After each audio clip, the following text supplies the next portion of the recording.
కేసీఆర్ గారు తెలంగాణ వచ్చినాక ఇంటింటి సర్వే చేసినప్పుడు ఏదైతే వచ్చిందో దానికంటే తక్కువ వస్తుందా ఎక్కువ రావాలా?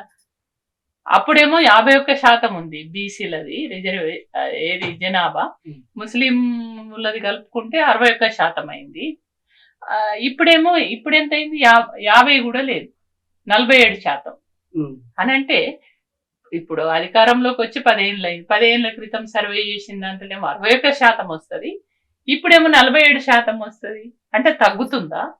ఇంకా 10 ఏళ్ల నుంచి ఇప్పటి వరకు ఇంకా పెరగల్లా తగ్గల్లా?